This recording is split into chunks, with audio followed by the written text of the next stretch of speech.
My grandmother only loves me, and I have a hatred towards her. My grandmother spends her time trying to text me because I don't visit.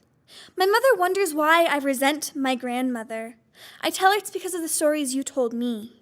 When I was younger, my grandma was my best friend. I spent every day after school with her. She drove me to gymnastics, took me to McDonald's. Technically, I wasn't allowed to have McDonald's because it was bad for me. But I got an ice cream cone every week. My grandmother has been in the front row of every show I have ever had. And I mean every show. Monday, Tuesday, Wednesday, Thursday, Friday of both weeks. I think that spending time with me was her way of showing compassion to everyone else. All of my family members tend to tell stories behind her back because Grandma was not that nice to them. Me and my cousin got the long end of the stick. The rest of our family couldn't see why she wasn't mean to us.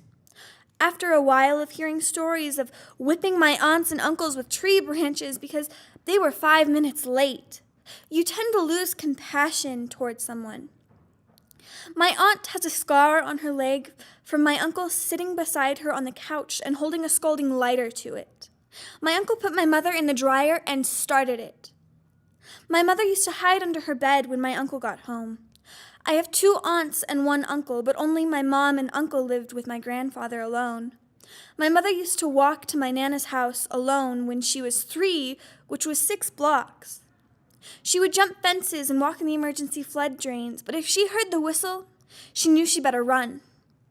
When I was younger, my mother would talk about her mother-in-law like she was crazy. Granted, she's on Prozac, and I've been in the car with her when my parents tried to drive her to the loony bin. Did you know that if your family checks you in, the patient can check themselves out? When I was younger, I would play goldfish with my grandmother, and she would actually try to beat me. She tried to teach me how to crochet, but she went too fast that I couldn't see.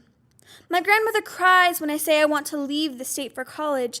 She cries, but I don't remember her braiding my hair or watching my gymnastics. She won't go to my plays because they're too far of a drive. She's only okay within a 5-mile radius of her house. Downtown is way too far. On my birthdays and Christmas, instead of asking our parents what we want, she texts us, "What do you want for Christmas?" Usually I say money or gift cards because when I ask for anything else, she gets me the gift card anyways. My family is a mix-up of crazy and scary people. I love my grandmothers, even though I hate them. My uncle is very sensitive now and feels like the bad uncle. My cousin is coaching middle school basketball. My brother hates our entire family. Despite all of the bad things, I love my family. This is where we falter.